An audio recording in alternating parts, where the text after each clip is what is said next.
en pastorale chalonnaise, on a décidé cette année de refaire un culte en commun. Je crois qu'on on avait déjà parlé. Donc, avec nos 4 églises, à la PO. Initialement, c'était prévu le dimanche 5 octobre, mais ce sera avancé d'une semaine le dimanche 28 juillet. Donc, 28 septembre, oui, je ne sais pas pourquoi j'ai juillet. Dimanche 28 septembre. Donc, culte en commun à la PO. Donc, toutes les églises sont conviées et on aura louange en commun. Donc, on nous a demandé de proposer 2 chants venant de notre église pour la louange, 2 chants qu'on connaît. Donc, on verra si Marcel va peut-être s'en occuper. Puis, si vous avez des propositions de chants qu'on connaît, qu'on aime bien dans notre assemblée, qu'on peut proposer pour ce jour-là. Et puis donc, ce culte sera suivi d'un repas en commun qui sera offert par les 4 églises. Comme ça, il n'y aura pas besoin d'apporter quelque chose, à part gâteau ou boisson. Et puis, l'autre annonce, c'est que le week-end d'après, le samedi 4 octobre, on va fêter les 10 ans de la librairie Trésor du Ciel. Bon, la librairie, elle existe depuis plus longtemps, mais en janvier, parce qu'elle a été créée par David et Fabienne Doucet, mais depuis janvier 2015, ça a été une association loi 1901.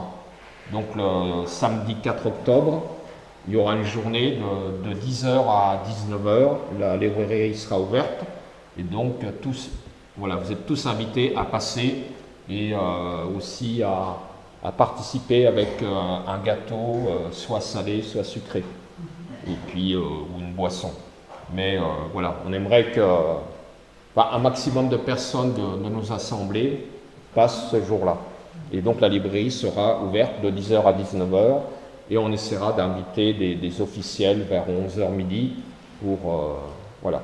Et en même temps pouvoir leur offrir une Bible ou voilà, quelque chose comme cela.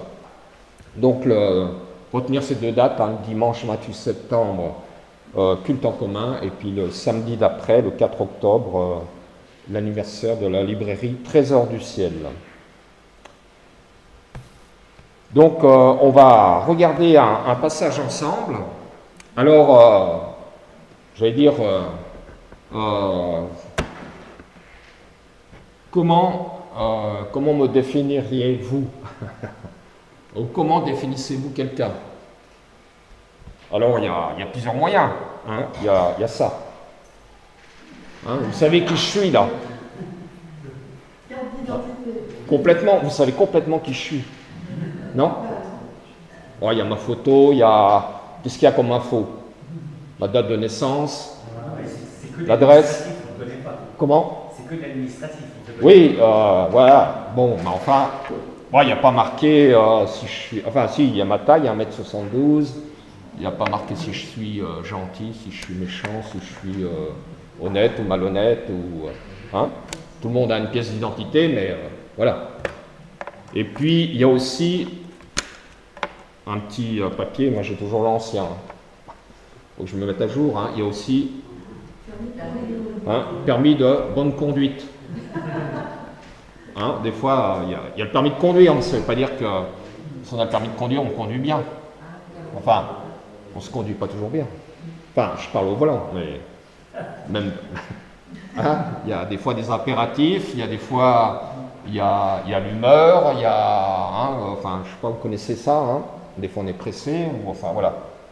Dorothée me dirait que je ne suis pas pressé, mais... Voilà. Mais, ce qui compte, c'est d'arriver, comme on dit, à bon port. Donc, voilà. Alors ça nous définit, des identités, assez... pas dans les détails, mais voilà.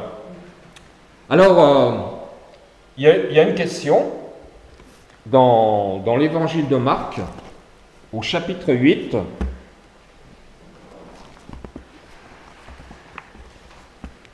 Alors, si Je vous ai montré mon permis de conduire et ma carte d'identité. Maintenant, vous savez qui je suis. Hein? Et puis, il y a Jésus qui a demandé, il a voulu, révéler son identité. Donc à l'époque, il n'y avait pas de, pièce d'identité. Hein. Mais il a posé une question. Donc dans Marc au chapitre 8, à partir du verset 27, donc Jésus, il s'en va avec ses disciples, donc il marche, hein, il est accompagné avec ses disciples, et il leur pose cette question en chemin. Donc Marc 8 à partir du verset 27 jusqu'au verset 34. Jésus posa cette question à ses disciples. Qui suis-je d'après les hommes? Qui suis-je d'après les hommes? Ils répondirent Jean-Baptiste, d'après certains, Élie, d'après d'autres, l'un des prophètes. Bon, pourtant, Jésus, ça ne peut pas être Jean-Baptiste, si on est logique. Hein. C'est Jésus. Est-ce que c'est Élie réincarné? Bon, on ne peut pas savoir. L'un des prophètes. Et d'après vous, qui suis-je? Alors là, c'est une question plus précise à ses disciples. Leur demanda-t-il. Pierre lui répondit, tu es le Messie. La fougue de Pierre. Tu es le Messie. Et Jésus leur recommanda sévèrement de n'en parler à personne. Donc c'est un peu étonnant. Hein. Jésus demande à ses disciples de ne rien dire, de se taire. Dire qui l'on est ou qui sont les autres, ça c'est un exercice difficile. Est-ce qu'on a retenu le prénom de notre sœur qui est là ce matin? Eva. Voilà. On l'a défini un peu. On a dit où elle a travaillé. Ben, on ne connaît pas où elle habite, on ne sait pas quel âge elle a. Hein? Essayez de dire qui est votre voisin ou votre voisine de banc. Ah. Si on est assez proche de la même famille, ça peut être possible. Dire qui est son voisin ou sa voisine de banc.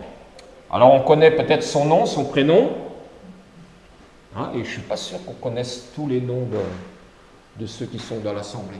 Je ne sais pas. Hein? Est-ce que vous sauriez dire le nom de tous ceux qui sont là dans l'Assemblée? Le prénom peut-être? Si, le prénom. Hein? Mais le nom de famille?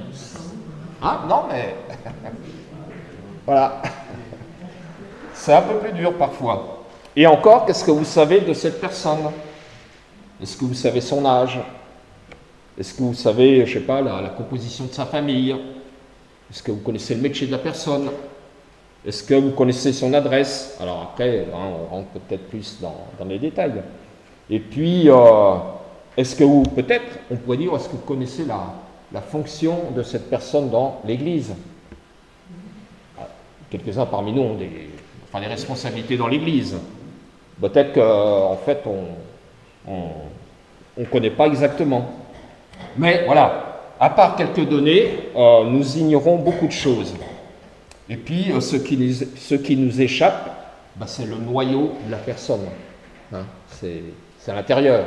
Comment la personne, comment chacun d'entre nous est fait, est constitué.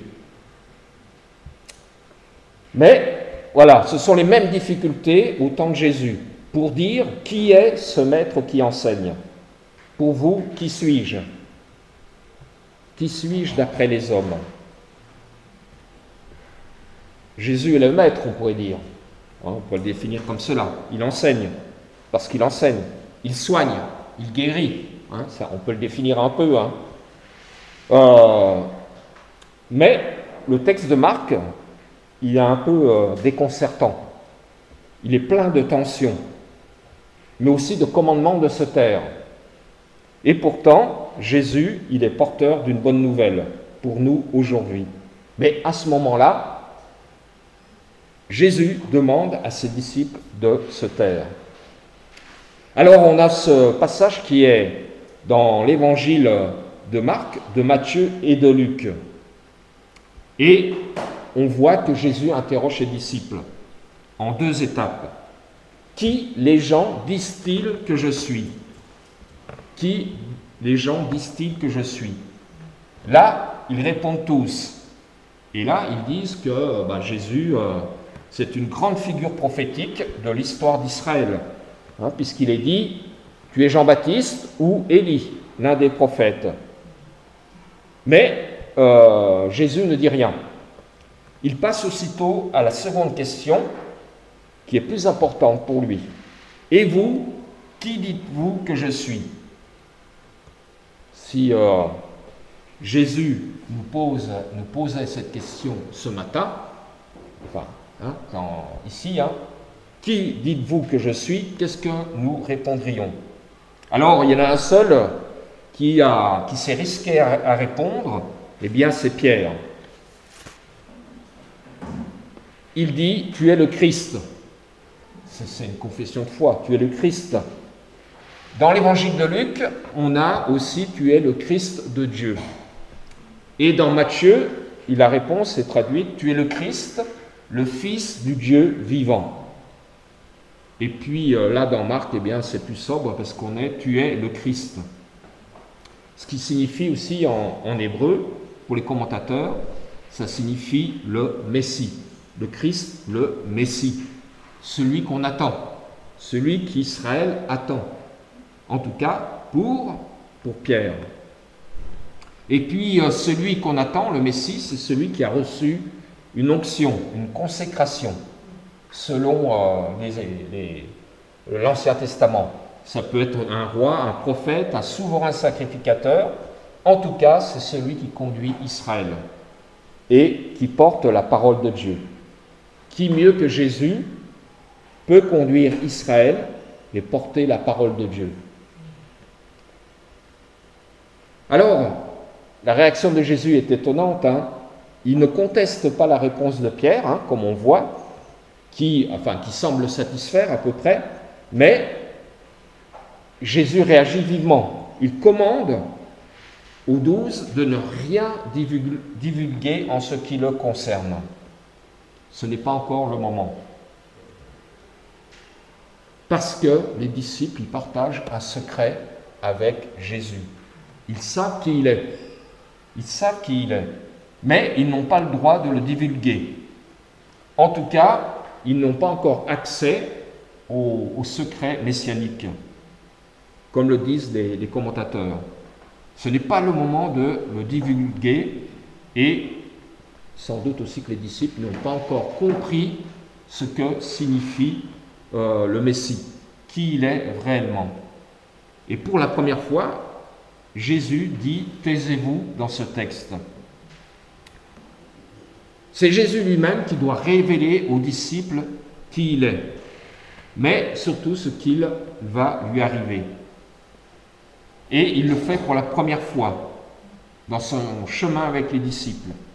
Il le dit ouvertement alors qu'il vient de leur enjoindre de ne rien dire sur lui-même.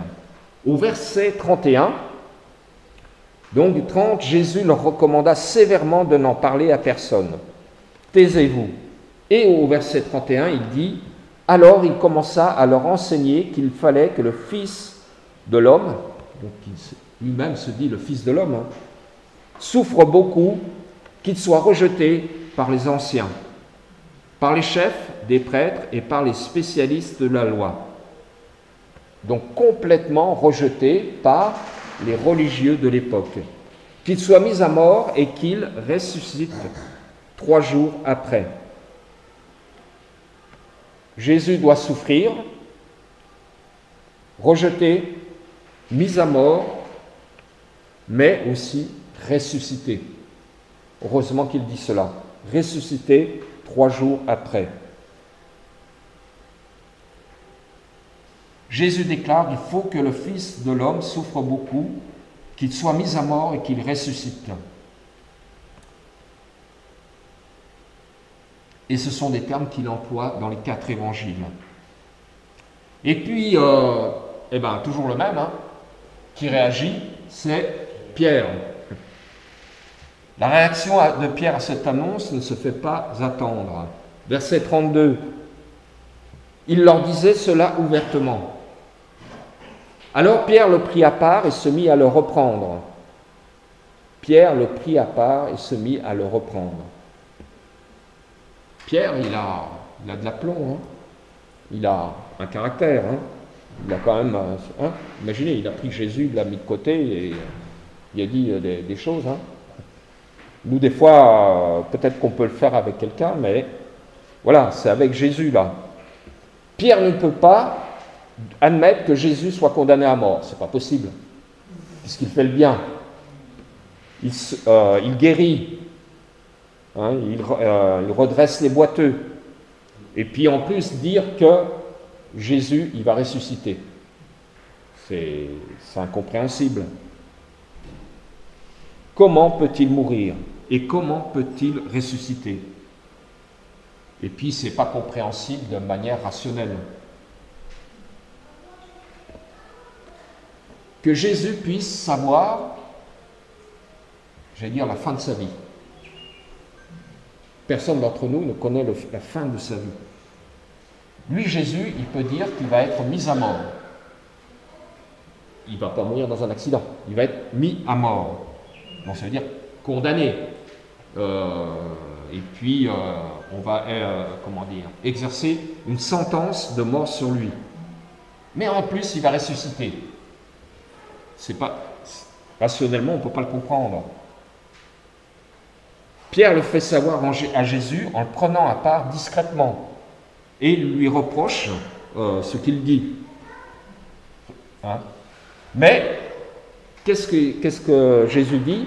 Jésus se retourna, regarda ses disciples et réprimanda Pierre en disant « Arrière, Satan, car tes pensées ne sont pas les pensées de Dieu, mais celles des hommes. » Donc, tout à l'heure, il a dit « Taisez-vous à ses disciples » et là, il dit une deuxième fois « Taisez-vous à Pierre directement » tout en voyant que ce n'est pas Pierre qui parle, mais que c'est toujours le même ennemi qui parle au travers de Pierre. Alors, on pourrait dire que le ton il a monté, hein, entre Jésus et Pierre. Et en langage actuel, on pourrait dire que Pierre s'est pris une belle engueulade de la part de Jésus. Mais peut-être ça fait du bien aussi. En plus, ce n'était pas discret, parce que tous les disciples étaient là autour. Il y avait certainement aussi d'autres témoins. Jésus s'adresse à Pierre, il dit « Arrière de moi, Satan, parce que tu ne penses pas les choses qui sont de Dieu, mais celles qui sont des hommes. »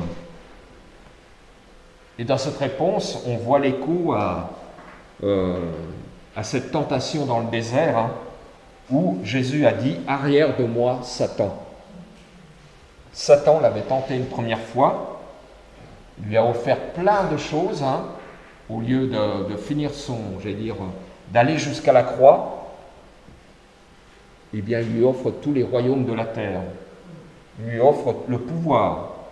Mais Jésus a refusé tout cela. Et Jésus aussi ne veut pas refuser ce pourquoi il est venu, c'est-à-dire de souffrir, de mourir et de ressusciter. Je pense aussi que Pierre, si quelqu'un vous dit « je vais être mis à mort », c'est une réaction humaine de crainte des sévices et des tortures physiques et morales. Crainte devant la mort. On se dit on va tout faire pour empêcher cela. Mais Jésus ne peut accepter des paroles humaines qui pourraient troubler le plan de son Père. Le Père a un plan pour le Fils. Jésus doit suivre ce plan manifesté par Dieu et déjà écrit à l'avance. Et puis, à partir de ce moment-là, on voit que, eh bien, il n'y a plus que Jésus qui a la parole. Jésus s'adresse à Pierre, aux disciples et à la foule. Jésus fait une annonce qui les concerne tous. Mais, voilà, ce qu'il dit est un peu difficile à entendre, à comprendre. Verset 34. Il dit à la foule avec ses disciples, si quelqu'un veut être mon disciple, qu'il renonce à lui-même, qu'il se charge de sa croix et qu'il me suive. Pour être un disciple, hein, pas simplement quelqu'un qui marche derrière, hein, quelqu'un qui veut vraiment suivre Jésus. Être un disciple.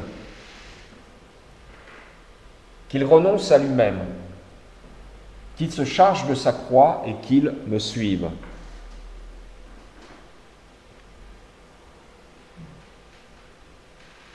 Jésus, il propose à ses auditeurs de le suivre. Jésus ne dit pas « je suis un tel ou un tel ». Il dit à ses auditeurs de le suivre. C'est-à-dire qu'il est quand même quelqu'un qui vaut la peine d'être suivi. Quelqu'un qui vaut la peine d'être suivi.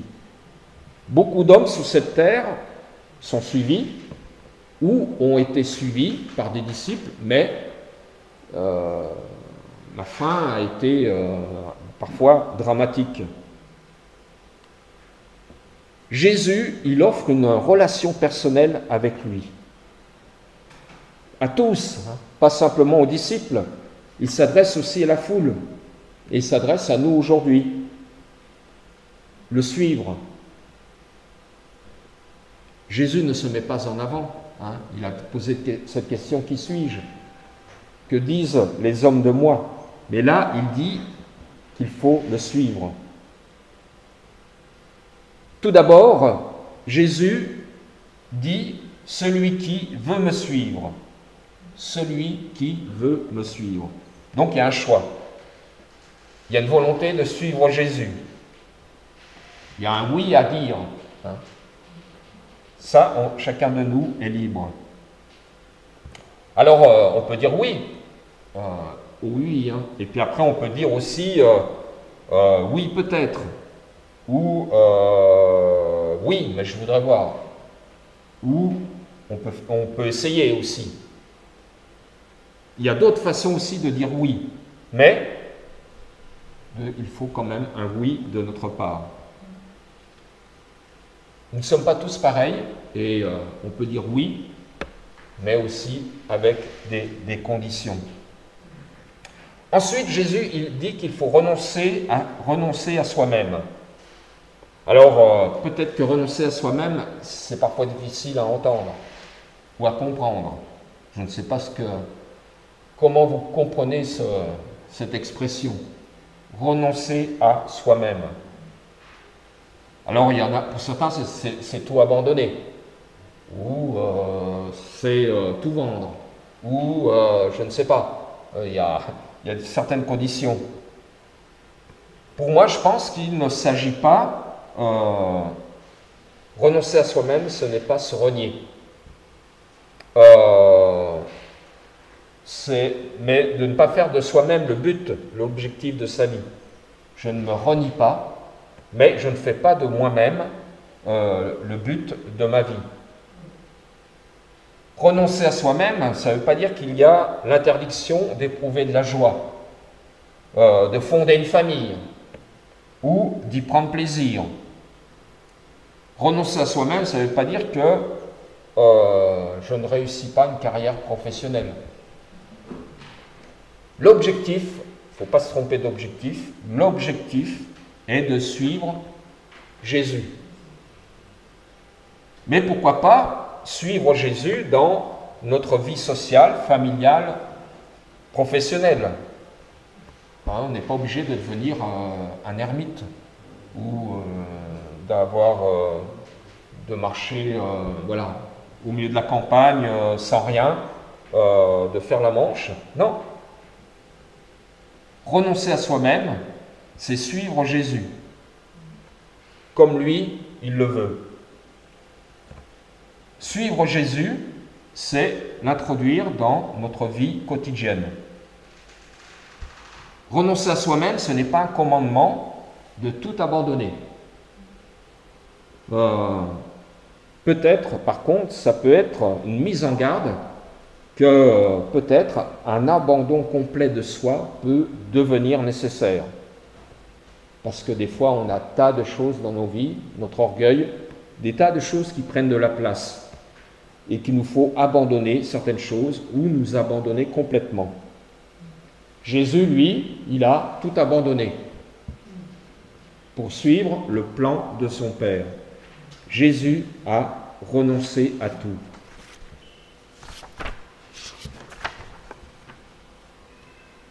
Et puis, si quelqu'un veut être mon disciple, donc ce n'est pas une obligation, si quelqu'un veut être mon disciple, qu'il renonce à lui-même, donc ce n'est pas ma propre personne que je mets en avant, et ensuite qu'il se charge de sa croix et qu'il me suive. Se charger de sa croix. Alors là aussi, c'est une expression comme renoncer à soi-même qui peut être difficile à comprendre. Et puis en plus, cette expression, elle est passée dans le langage courant, hein, se charger de sa croix. Donc ça peut désigner toutes les souffrances, toutes les difficultés de la vie auxquelles je suis confronté. Mais il ne faut pas se tromper non plus. Hein. Le texte ne fait pas l'apologie de la douleur, de la souffrance. Et il n'affirme pas non plus, le texte, qu'un bon chrétien doit souffrir. Hein, il ne faut pas faire dire au texte ce qu'il ne dit pas. Se charger de sa croix, c'est la porter. Hein, c'est ça, hein, c'est la porter. Comme je porte un sac sur les épaules, un sac de ciment, si je fais du bricolage, voilà, je porte quelque chose. Parfois, si j'ai des enfants en bas âge, je les porte aussi, d'un endroit à l'autre, s'ils ne peuvent pas marcher ou s'ils sont fatigués. Se charger de sa croix, c'est la porter. Ça nous rappelle aussi quelque chose. Qui a porté la croix aussi? Ah. Qui a porté la croix? Il a été aidé par un homme. Ouais. Voilà. Simon de Cyrène, il a été désigné de son plein gré pour porter la croix. Son plein gré, il était là, le pauvre. Il a été désigné pour porter la croix de Jésus. Alors je ne sais pas, après, on ne sait pas qu'est devenu cet homme ou qu'est-ce qu'il a ressenti. Enfin voilà, il était là. Enfin, c'est bizarre parce que sur certains vitraux dans les églises catholiques, tu vois Jésus qui porte sa croix avec les deux éléments de la croix. Oui, et dans certaines autres lectures, on voit Jésus qui porte le bois principal et Simon qui porte l'autre partie de la croix. Bon, après, je ne sais pas dans le contexte de l'époque comment ça se passait. En tout cas, voilà. Peut-être que pour plus de facilité, on pourrait dire entre guillemets, c'était en deux parties. Mais il fallait quand même porter sa croix.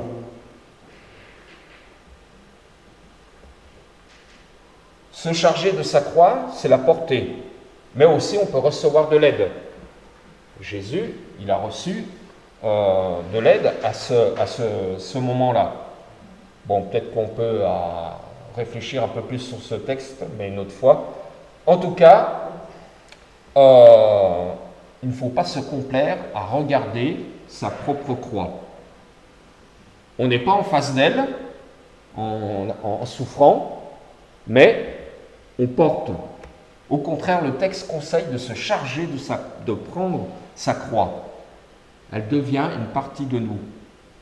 On ne la contemple pas du dehors, mais nous acceptons de porter cette croix. Nous acceptons les difficultés qui sont dans notre vie. Et puis, une fois qu'on a chargé la croix, il faut bouger aussi. C'est dur, hein. Si vous avez... moi, il m'est arrivé des fois de porter des dalles chez moi, là, qui font peut-être 13-15 kilos. Une, ça va, deux, non, ça va pas. C'est trop lourd. Mais il faut quand même la prendre et puis l'emmener. Si on ne se déplace pas avec, si on est sur place, eh ben, rien ne se passe. C'est difficile d'être chargé, de se déplacer en étant chargé.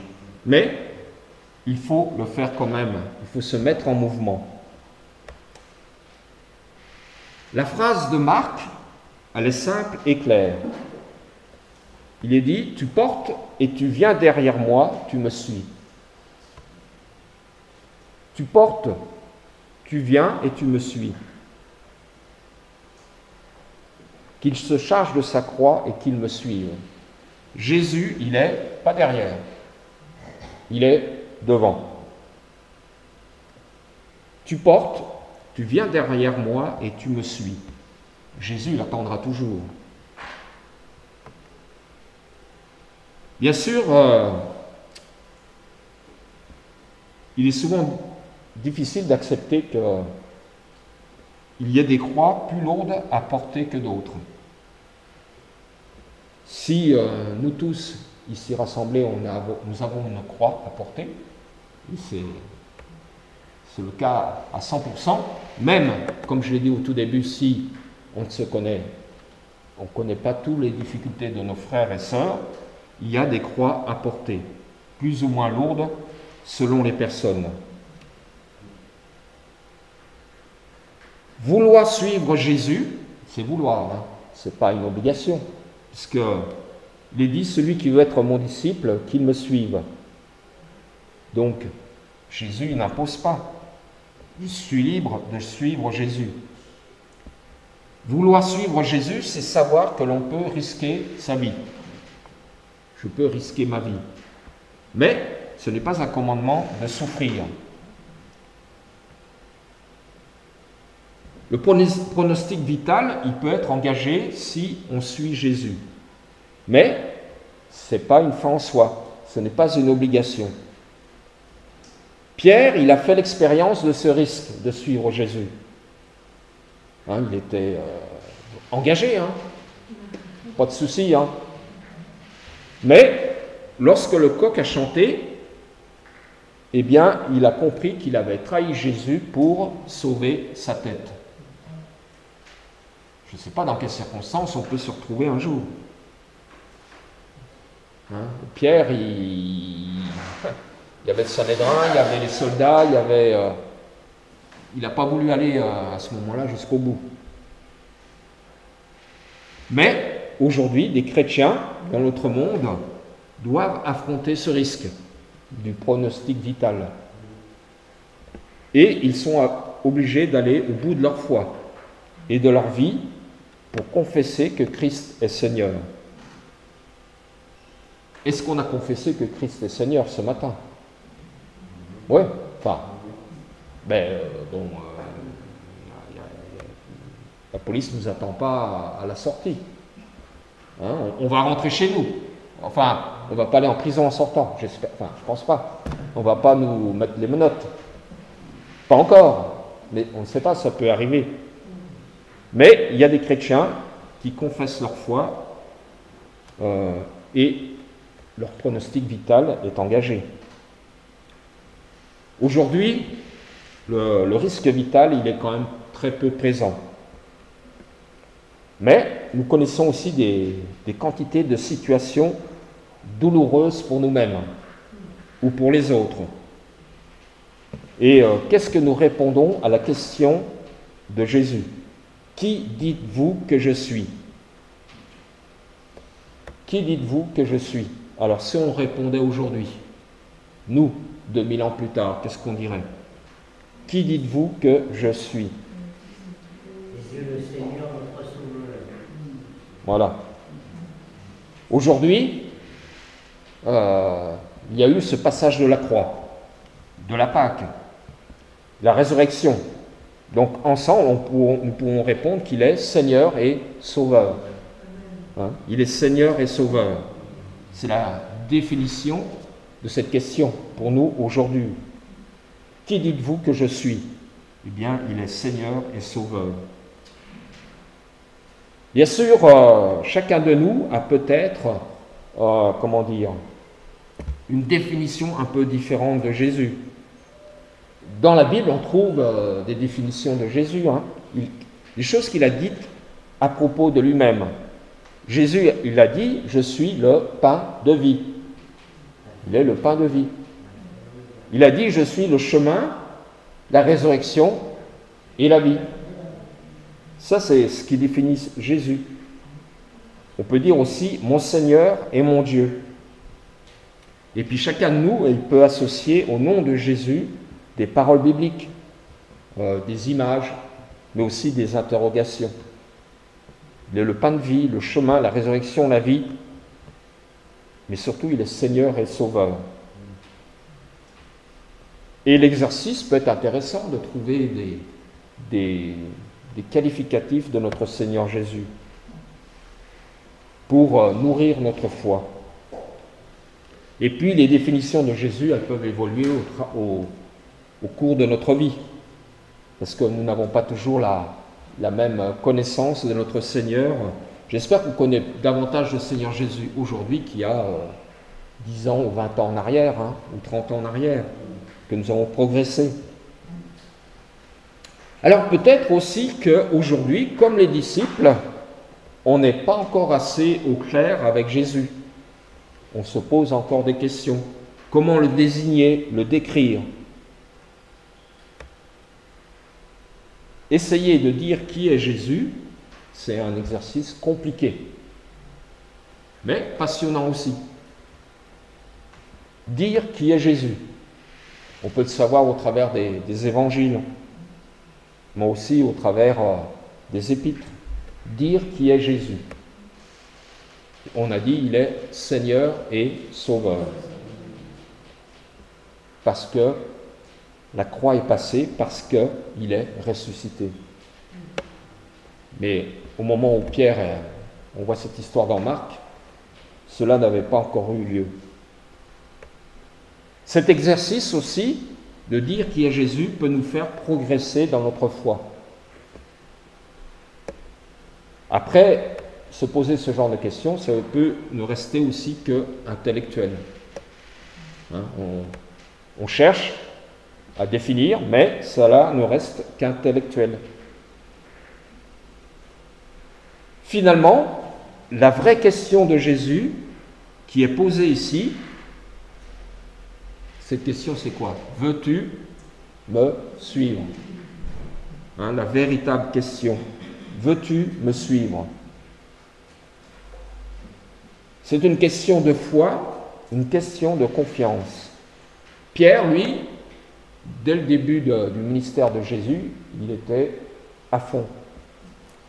Ça ne veut pas dire qu'il était parfait. Il a même renié. Mais on voit aussi à la fin, que Jésus s'est approché de Pierre et que Pierre est devenu ce grand apôtre. Mais il a eu une croix à porter, celle d'avoir renié Jésus. Mais Jésus, il a quand même été fidèle. Jésus a aimé Pierre. On a parlé beaucoup de l'amour ce matin, pendant la louange. Jésus nous aime. Entièrement. Alors, il ne nous aime pas quand on est de bonne humeur ou quand on fait tout bien, hein, ce n'est pas le cas. Jésus nous aime entièrement. Si j'ai placé ma confiance en lui, Jésus m'aime entièrement. Est-ce que j'accepte de répondre à la confiance que Jésus met justement en nous? Est-ce que j'accepte de répondre à la confiance que Jésus met en moi? Il me propose de le suivre. Il te propose de le suivre. Comment vas-tu répondre? Et Jésus fait cette proposition avec amour. Hein? Il ne tape pas du poing sur la table. Il fait cette proposition.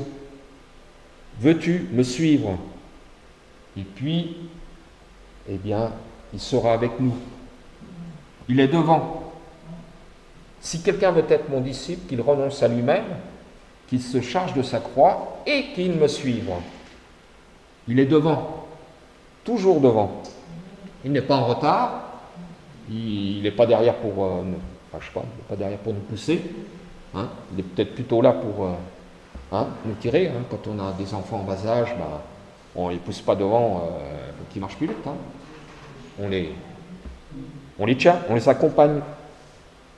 Jésus fait toujours une proposition avec amour. Et cette proposition, elle me dit d'avoir une foi active qui conduit à l'action. Donc, sommes-nous à l'action avec Jésus qui est devant, qui nous tire, qui nous aime? Aimons-nous Jésus, celui qui est parfait? Voulons-nous être un disciple? Ne plus vivre pour nous-mêmes, porter nos difficultés. On a tous des difficultés que je ne connais pas toutes, et qu'ils me suivent.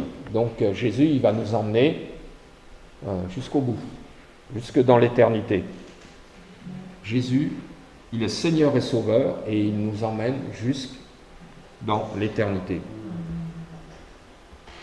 Sommes-nous prêts à le faire? Je vais prier pour terminer. Seigneur Jésus, nous avons vu cette question. Que disent les hommes que je suis? Seigneur, tu es un des prophètes, mais Pierre a dit, tu es le Christ, c'est-à-dire le Messie, celui qui est envoyé, celui qui a reçu l'onction, celui qui enseigne. Et Seigneur, tu as enseigné, tu as guéri, tu as sauvé aussi. Tu n'as pas renoncé à la croix, tu es ressuscité. Tu as été abandonné de tous, mais tu as mis le comble à ton amour, Seigneur, par ce moment de la Sainte Seine, Seigneur, on voit aussi tes paroles d'amour sur la croix, ce qui est incroyable.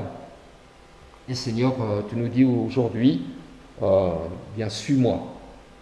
Tu es devant, nous le savons.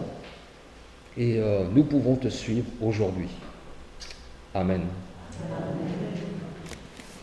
Amen. Amen. Nous avons un Seigneur et un Sauveur. Et puis, continuez à chercher des infos sur Jésus aussi. Merci.